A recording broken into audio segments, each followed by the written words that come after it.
Ancient Greece, a land of rugged mountains, rocky soil, and limited resources. It doesn't sound like the recipe for one of the most influential civilizations in history, does it? So how did they do it? How did a collection of city-states with poor farmland become a dominant force in the ancient world? The answer, my friends, isn't found in conquering armies alone, but in something far more fundamental: trade. Welcome to history's turning point. I'm Sir Historious, and today we're setting sail on an epic journey to explore how trade in ancient Greece connected city-states, spread revolutionary ideas, and ultimately helped shape the world we live in. We'll uncover why the Greeks were so dependent on trade, what precious goods filled the holds of their ships, and how those very ships navigated the treacherous Mediterranean Sea. From the bustling ports of Athens to the far-flung colonies, we'll trace the major trade routes that acted as the arteries of an empire.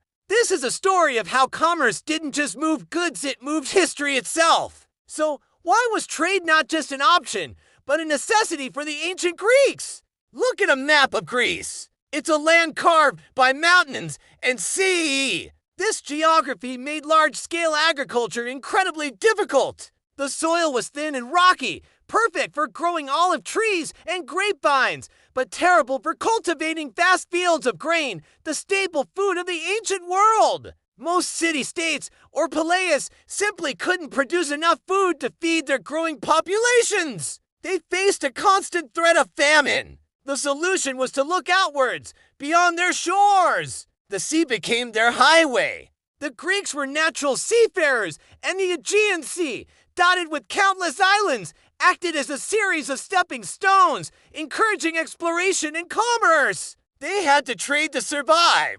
They needed to import essential resources, most importantly grain, from places with more fertile land like Egypt and the regions around the Black Sea. Without this steady supply of imported food, the great cities of Athens, Corinth, and Thebes could never have grown and flourished. So, from the very beginning, trade was woven into the fabric of Greek existence. It was the lifeblood that fueled their society and allowed them to overcome their geographical limitations. Now, what exactly were the Greeks trading? Let's imagine we're walking through the Piraeus, the bustling port of Athens, around the 5th century BC. The air is thick with the smell of the sea, spices, and the sound of a dozen different languages. What would we see being loaded and unloaded from the ships? The star of Greek exports was, without a doubt, olive oil. They called it liquid gold, and for good reason. It was used for everything: cooking, lighting lamps, as a soap, and even as an athletic lotion. Greek olive oil was considered the finest in the ancient world. Alongside olive oil, you'd find huge quantities of wine. Greek wine, stored in large clay jars called amphorae, was another highly sought-after commodity. And speaking of clay, let's not forget their pottery. Greek vases, with their distinctive red and black figure paintings depicting myths and daily life, weren't just containers, they were works of art. Archaeologists have found Greek pottery all over the Mediterranean and beyond, a testament to its popularity and the reach of Greek trade. Finally, some Greek city-states were rich in other resources. Athens, for example, had the silver mines of Laurion, which provided the raw material for their famous altcoins, a stable and trusted currency that facilitated trade across the entire region. So, in exchange for the liquid gold, wine, and beautiful pottery, the Greeks imported the essentials they lacked. Grain, as we've mentioned, was the most critical import. But they also brought in timber for building their ships and temples, metals like copper and tin to make bronze, and luxury goods like spices, textiles, and ivory from the East. This constant exchange of goods created a complex and interconnected economic network that spanned from Spain to the shores of the Black Sea. But how did these goods travel? The answer lies in the remarkable ships the Greeks built. The primary vessel for trade was a sturdy, round-hulled merchant ship. Unlike the sleek or powered warships like the trireme, these round ships were designed for capacity, not speed. They were powered mainly by a large, square sail and were built to withstand the open sea. They were the workhorses of the Mediterranean. Navigating these vast waters was a feat of incredible skill. Remember, they didn't have GPS or modern compasses. Greek sailors navigated by the sun and stars. They used constellations like Ursa Major and Ursa Minor to find their way. They also relied on landmarks, sailing close to the coast whenever possible, a practice known as cabotage. They created detailed mental maps of coastlines, currents, and prevailing winds. They had pilot books called periploi,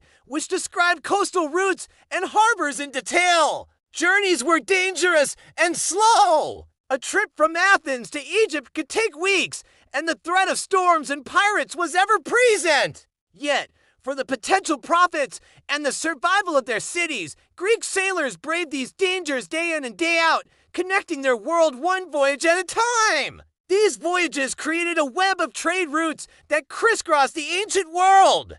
Key trading hubs emerged. Cities like Corinth, with its strategic position on the isthmus connecting the Peloponnese to mainland Greece, became fabulously wealthy by controlling trade routes. Athens, with its powerful navy protecting its merchant fleet, dominated the Aegean. Further afield, Greek colonies were established specifically for trade. Settlements like Syracuse in Sicily, Massalia in modern-day France, and Byzantium, the future Constantinople, all began as trading outposts. These colonies served a dual purpose. They were a source of raw materials and a market for Greek manufactured goods. They also acted as a safety valve for overpopulation in the Greek mainland. This network of colonies and trade routes effectively created a greater Greece that extended far beyond the geographical boundaries of the Aegean. From the shores of Spain in the west to the Crimea in the east, you could find Greek-speaking merchants,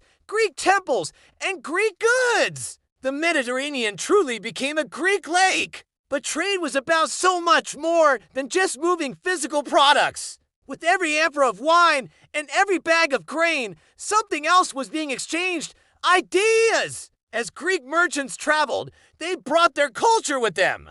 The Greek language, specifically the Koine Greek dialect, became the common language of commerce and diplomacy throughout the Eastern Mediterranean. This linguistic unity made communication and the exchange of complex ideas easier than ever before. And what ideas they were! The Greek alphabet, an elegant and efficient writing system, was adopted and adapted by numerous other cultures. Greek philosophical concepts, political theories like democracy, and scientific knowledge spread along these trade routes. Imagine a merchant from Athens discussing the ideas of Plato with a trader in Egypt, or an architect in Sicily adopting Greek temple designs. This cultural diffusion was perhaps the most lasting legacy of Greek trade. It laid the intellectual groundwork for the Hellenistic period and later the Roman Empire. Trade didn't just make Greece rich, it made Greece influential. It allowed their revolutionary ideas about art, science, philosophy, and government to take root across the ancient world, shaping civilizations for centuries to come. So, when we look back at the glory of ancient Greece to Parthenon, the philosophy of Socrates, the birth of democracy, we must remember the humble merchant ship that made it all possible. Trade was the engine that drove their civilization forward. It fed their people, funded their armies, built their temples, and, most importantly, spread their culture far and wide. The rugged mountains that seemed like a disadvantage forced the Greeks to turn to the sea. And in doing so, they didn't just build a trading network, they built a new world. What do you think was the most valuable product the ancient Greeks traded? Was it the essential grain, the liquid gold of olive oil, the beautiful pottery, or the silver that powered their economy? Let me know your thoughts in the comments below. I'm always fascinated to hear what you think. And if you enjoy history explained clearly and visually, please give this video a like, subscribe to the channel, and hit that notification bell so you never miss another episode of History's Turning Point with me, Sir Historious. Thanks for watching, and I'll see you in the next chapter of history.